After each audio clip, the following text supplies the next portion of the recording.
Hello everyone. So let's start question third. Question third says that a 15 centimeter long ladder reached a window.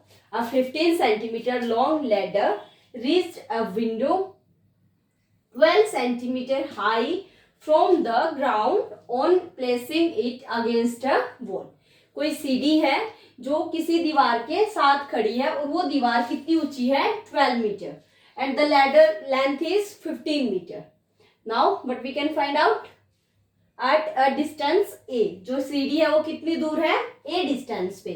Find the distance of the foot of the ladder from the wall. Ladder का जो foot है उसका distance निकालना है किससे? Wall से. Okay, अब आपको साफ साफ दिखाई दे रहा है जो वॉल होती है और जो ग्राउंड होता है उनके बीच में कितने डिग्री का एंगल होता है? 90 degree. And this becomes a right angle triangle. And the properties of right angle triangle is the length of hypotenuse, the square of length of hypotenuse is equal to the sum of square of other sides. So simple question, by Pythagoras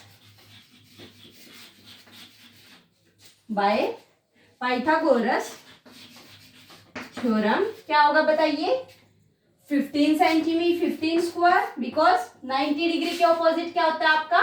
hypotenuse, जिस जो सबसे बड़ा होता है is equal to a square plus 12 square. Hypotenuse square is equal to perpendicular square plus base square.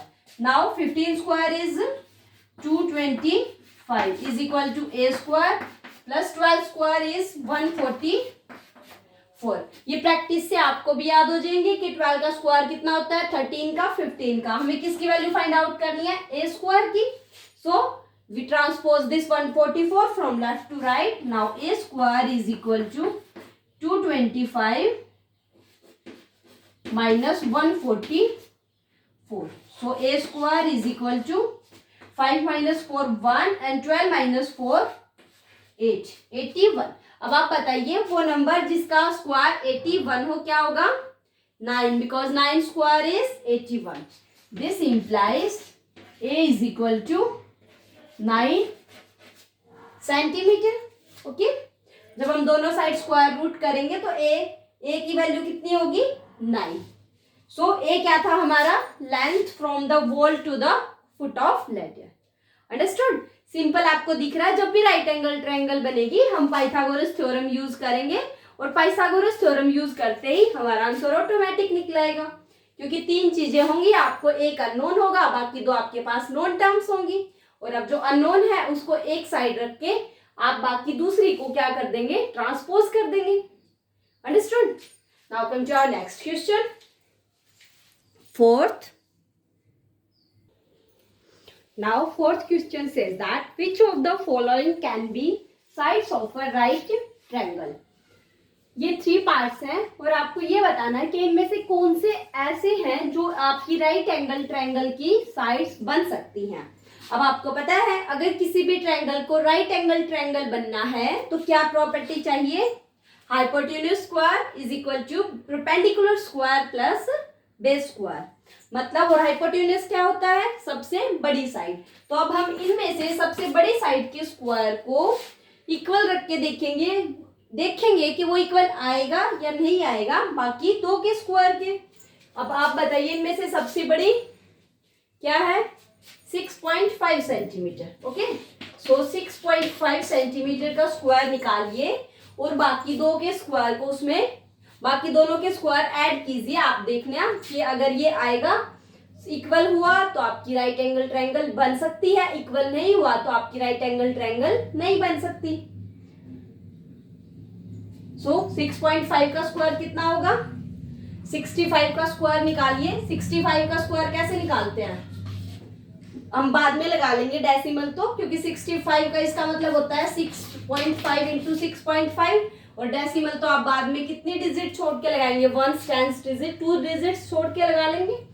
So now 65 का square कैसे निकालते हैं? 5 5 जा 25. जब भी किसी नंबर के लास्ट में 5 होता है उसका स्क्वायर कैसे निकालते हैं? सबसे पहले 25 एंड देन 6 है तो 6 की मल्टीप्लीकेशन 7 के साथ. 6 7 जा 42 और यह आपका डेसिबल आएगा। ओके, अब आप बाकी दो के स्क्वायर के सम को ऐड कीजिए। 25 का स्क्वायर कैसे होता है? 5 5 जा 25 एंड 2 की मल्टीप्लीकेशन इससे नेक्स्ट 3 के साथ, 2 3 जा 6 और डेसिमल आपको पता है एक पहले से है, जब मल्टीप्लाई होगा तो 2 डिजिट्स हो जाएंगी। नाउ 6 स्क्वायर 6 6 जा 36। अब आप ऐड कीजिए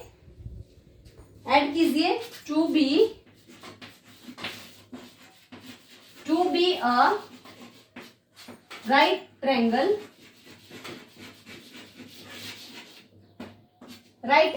triangle होना चाहिए वैसे तो। to be a right triangle 6.5 square is equal to 2.5 square plus 6 square। to be a right triangle, अगर right triangle होगी तो ये होगा। अब आप चेक कर लीजिए ये कितना आएगा, 42.25 is equal to 6.25 plus 36 which is equal to 0.25 and 6, this is 40, means this is your right angle triangle। Okay, क्योंकि आपने देखा जो परपेंडिकुलर का स्क्वायर है वो आपका उसमें अगर बेस का स्क्वायर ऐड कर देंगे तो आपका इक्वल आ रहा है किसके? हाइपोटेन्यूस के स्क्वायर के। अंडरस्टूड?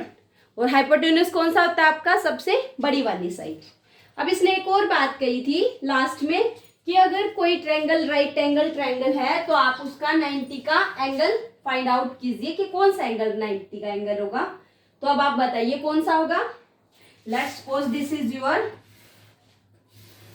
ये साइड आपकी क्या होगी? 6.6 रखो, नहीं आपकी सबसे बड़ी वाली कौन सी है? 6.5। तो ये अगर आपका 90 का है तो ये वाली 6.5 और ये आपकी 6, ये वाली 2.5। आपकी मर्जी, आप 6 और 2.5 को तो एक्सचेंज कर सकते हो, लेकिन ये बड़ी वाली साइड आपकी 6.5 होगी। ओके, ये आपका 90 का हो गया। आप ऐसी फिगर ड्रॉ कर दो, rough sketch. Now come to our second part. Look at the second part 2 2 5। क्या ये कभी राइट एंगल तो छोड़ो, क्या ये कभी ट्रायंगल हो सकती है? बताओ। 2 + 2 4 and sum of two side is not greater than third side, so it can't be a triangle. ये राइट एंगल ट्रायंगल तो तब होगी तब ये ट्रायंगल होगी। ये पार्ट तो आपका ट्रायंगल की भी प्रॉपर्टी सेटिस्फाई नहीं कर रहा है। कैसे होगी बताइए? फिर भी आपको राइट एंगल ट्रायंगल अगर फाइंड आउट करनी है तो आपको क्या फाइंड आउट करना है? जो बड़ी वाली साइड है 5 का स्क्वायर इज इक्वल टू 25, बाकी दोनों का ऐड कीजिए। 2 का स्क्वायर प्लस 2 का square which is equal to 2 का स्क्वायर 4 प्लस 2 का square 4 which is equal to 8। तो आप क्या करेंगे? To be a right angle triangle आपको क्या चाहिए था? 5 का स्क्वायर आपका 2 के स्क्वायर प्लस 2 के स्क्वायर के इक्वल होना चाहिए था, but it is not true. अगर राइट एंगल ट्रायंगल होती, to be a right triangle, ये आपका इक्वल होना चाहिए था, but it is not true, ये आपका इक्वल नहीं है। So it can't be a right angle, so it can't be a right angle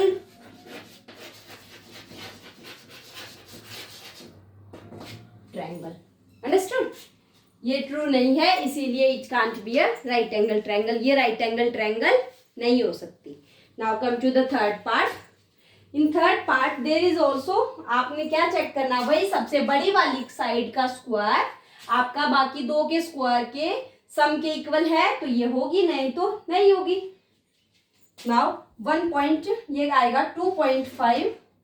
आपको चेक करना है 2.5 का स्क्वायर आपका 2 के स्क्वायर प्लस 1.5 के स्क्वायर के इक्वल है या नहीं है। देखिए आप इक्वल है या नहीं है, निकालो